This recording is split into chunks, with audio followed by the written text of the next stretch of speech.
Hey everybody, before I get started, I just want to mention a couple of ways that you can engage with me on a more personal level. I have a few avenues set up and I keep focusing on one, and I figured, why don't I make a short little video talking about all of them real quick before we get into these episodes. So first thing, Patreon. There's a link in the episode description, and every episode description to the Patreon, as well as a video on the feed called Major Announcement that has all the details of what each tier offers and how much they cost. I implore you to check that out. I offer a lot of cool shit for my patrons. Second thing, the Discord channel. There's also a Discord link in the episode description, and in every episode description, I have multiple channels set up there for each show that I'm covering, and it's a great way to just engage with me. I have a channel set up for MMA talk as well. I'm a big MMA fan, so if you're an MMA fan, you can check that out as well. There's a link to the Discord in the episode description. And then lastly, the Facebook and Twitter. Social media. Follow me on there. I post news on there. When I say news, I mean like, hey, I'm stopping covering this show. Hey, I'm starting covering this show. Let me know what you think about this. I do live watches of things on Facebook where like I'll check in and say, I'm watching so-and-so show. And then I'll like live comment while I'm watching it. And that'll be cool if maybe you watch that show too and you want to watch along with me, or you're watching it later and you will see my thoughts, which are usually pretty entertaining because I'm usually pretty high when I'm writing them. So check out all those links in each episode description, and let's talk about this episode. Peace. One mic. Yeah. All I need is one mic. Yeah. All I need is one mic. Hey everybody, welcome back to One Mic, and today I'm here to talk about Season 3, Episodes 1 and 2 of the final season of FX and Hulu's Reservation Dogs. These two episodes are titled Bussin' and Maximus, respectively, but before I get into that, I just want to say how excited I am to be covering this show. I don't believe I have any coverage of this show on the channel. It was I want to say Season 2 was my number 2 or number 3, very, very high. In my top shows of, I believe, last year, 2022, might have been 2021, I'm not sure, but I love this show.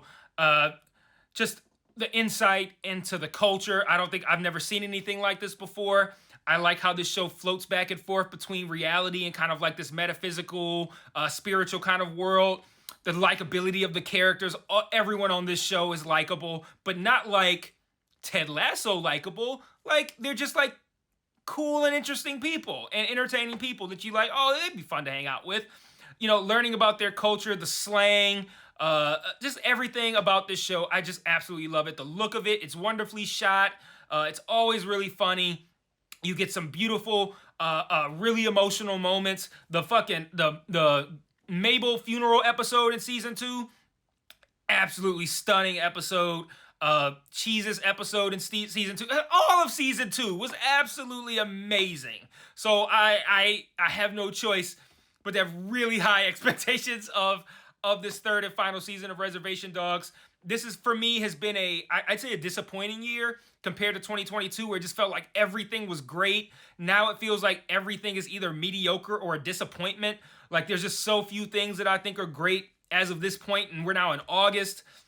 So, like, I have really high hopes for this show. Unfortunately, it's got a lot of weight on its back because I need this one to be good, man. It's been a disappointing year, but yeah, I just it would have to be a tragedy of magnificent proportions for this show to be to disappoint me. But we'll see what happens. But let's get into talking about these first two episodes. Like I said, they're called Bussin' and Maximus, respectively.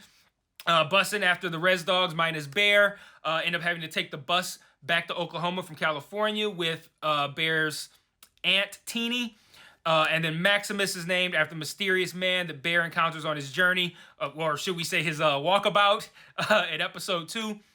But yeah, like I was saying, so far this year, there's been a lot of shows that have been returning as something less than what they were last time I saw them.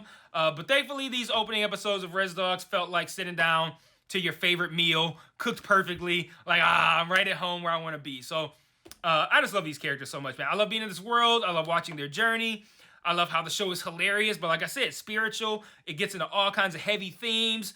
Like, and these two episodes, like I said, they felt like home. It felt like I was watching the same show. I didn't watch this and be like, this doesn't feel like Res Dogs. Felt like I was watching my show. So we opened the season with William Knife Man. Now, first off, did he always have a name? Like, I felt like he was like, I don't know, just like the spirit guy or something. I don't know if he ever had a name, but if he didn't have a name, he has one now. It's William Knifeman. I don't know why I didn't find the name funny until just now. I think it's the simplicity of it, but henceforth to be known as Willie Knife, because I'm not going to be saying William Knife Man over and over. I just won't be able to handle it. And I feel like Willie Knife kind of works with Willie Jack. It's like, we got some Willies, we got a Jack, we got a knife. I don't know, Jackknife. Holy shit! There we go. Willie Jack, Willie Knife, Jackknife. Boom. If only he was Willie Jack's spiritual advisor, we could call it. It'd be like a shipping name, Jackknife. But where was I? I got completely derailed. my fucking review got jackknifed. But if I could have like ranked the ways that I would have wanted this season to start, I don't know what all would have made that complete list. But having Willie Knife there, like that would have been number one, man. When that motherfucker he just be yelping and shit. Right? Every time it makes me laugh. I don't know why, but I'm grateful that at least in these first two episodes and seemingly all season, because it feels like that's where we're going thematically, it looks like he's going to have an expanded role. You know, he was absolutely outstanding in these first two episodes. And like I said, his random yelps, they never get old to me. It looks like the season's going to have a heavy focus on Bear's past. So if that's the case, we could definitely expect to see a lot of Willie Knife. But right up front, it looks like this season is going to delve even further into themes like loss, abandonment. While this first episode, it mainly serves to kind of like reset the show, I think, it does also set up some of these themes to get explored over the next 8 episodes. Well, 9 from episode 1, but you get the point. So we start with dedicating the first 5 minutes to kind of going, hey, remember how they were broke and stranded and they didn't want to go home at the end of last season? Well, now they don't care and they're calling for help. So I just thought that was funny because like at the end of last season, it felt like the dilemma of being in Cali and being stranded was going to be a big plot point for the season. And they open the episode, they're just like, yeah, so the kid said fuck this shit and called it adult. And that's it. But it also takes the time to kind of align Allura and Bear specifically, and not just that they're struggling with loss, but how it seems like they're going to deal with those things, with loss and abandonment, how they're going to deal with these things together as a unit.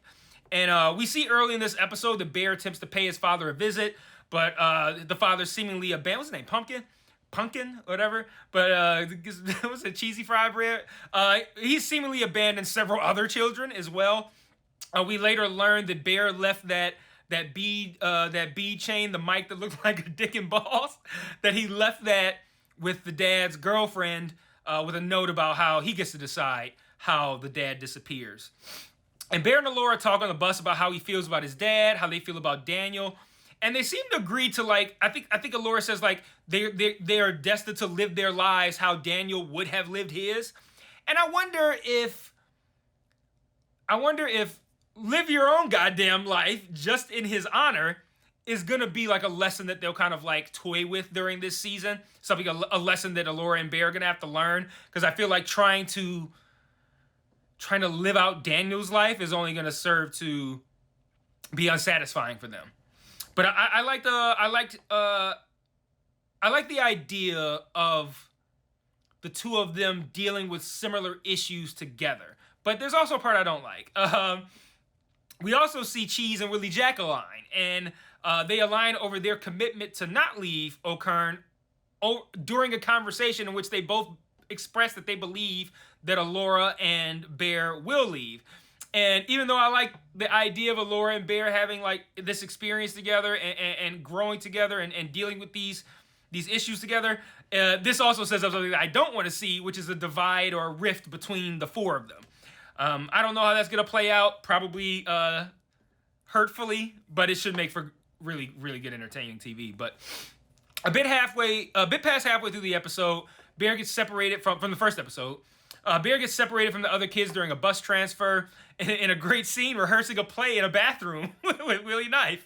And I loved how in true Home Alone fashion, he gets left because TD and the others mistake a similar looking kid from behind for being Bear. Like, they didn't even try.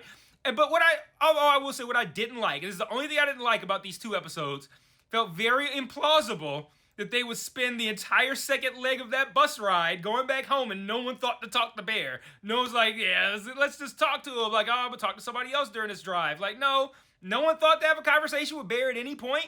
I don't know. I didn't buy it, but whatever. Let it go. But from the bus transfer on, Bear's on a separate journey from his friends, accompanied by Willie Knife, and that journey is the entire second episode. So Bear's stranded. He's got no money. His cell phone's just died. So he's walking to Earth like Jules Winfield in Pulp Fiction. And one of my favorite things about this show is how it straddles the line between the real world and the spiritual world, like someone do a double Dutch jump rope. How they be like going back and forth? Like that's how this show does with reality and the spiritual world. And I have a pretty high bar for what I find to be shocking on this show. Nevertheless, when Bear is rode up on by a Spanish fucking conquistador or whatever that guy was, I was truly at a loss. I'm like, I have no idea what's happening right now. But we quickly learn that guy is equally as real as Willie Knife. But Bear has enough of his Willie's cryptic aphorisms, and he tells him to fuck off, which leads to a hilarious close-up of his face with the single tear. If you don't get the reference, I ain't gonna explain it to you, but it was a great joke, great gag. Bear is hit with some sort of tranquilizer dart, and that's when he ends up at the home of the man the episode is named after, Maximus. So Maximus is played by Graham Greene. He's popped up recently. He was in that great episode of The Last of Us last season. They get opened with Ellie and Joel were at his Graham Greene's character and his wife's house. That's how it opened an episode. They were living in the middle of nowhere. And then he was also in Taylor Sheridan's 1883. But when we first meet Maximus, he clearly comes off as entirely nuts. He's driving around this like Mad Max-esque go-kart using blow darts on children. And he talks about aliens.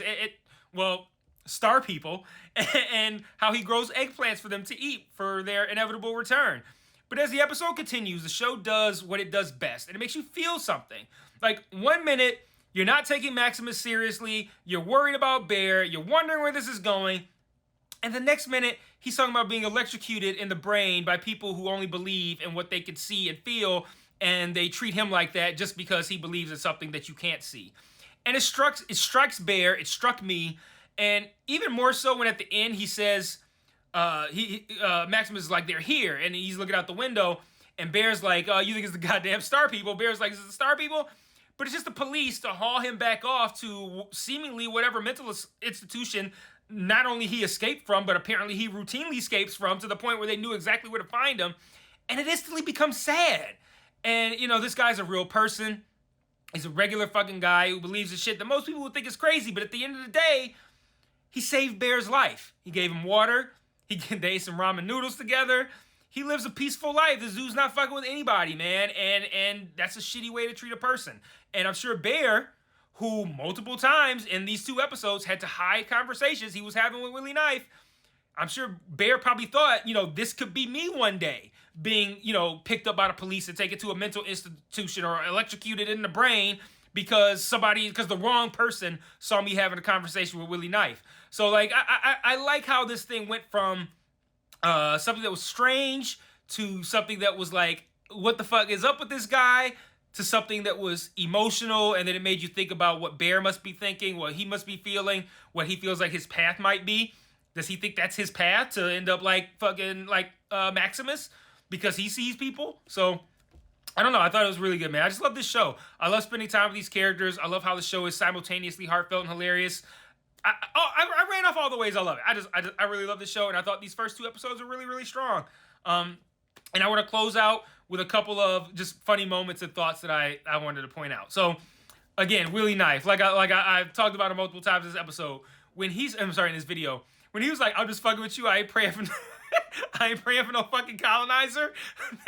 That's gonna be hard to beat for top line of the year. I don't remember. There was something else earlier that I said was gonna be hard to beat for top line of the year. Probably something on Succession. I don't remember what it was, but that's a good one, man. I don't know, with the Succession episode where Tom was roasting old girl's bag, it looks like something you slide across the floor in a bank robbery. I don't know, that's going to be tough. I don't know, those are good moments, man. Tom had some bangers in Succession. Anyway, I loved how in episode 2, when Bear was worried about initially waking up at Maximus's house, he says Willie Knife's name in the mirror 3 times like he's fucking Beetlejuice or something to try to summon him. I thought that was hilarious. We got to spend a little bit more time with White Jesus from last season's finale before the kids left California. And for some reason, I chuckled at 1, how sad they were to leave him, and 2, at how he called Bear Bartholomew. Like, they were so overly familiar. Like, they had, like, it felt like they had a whole adventure that we just didn't see. And, and I don't know, I thought that was cute. Bear and Allura refusing the free trash bag donuts, and then Cheese taking one. That, like, not even Cheese taking one, but she's sitting down with the donut that we all established as shitty trash donuts, and she's just like, yeah, like, it was a free donut. That was funny enough.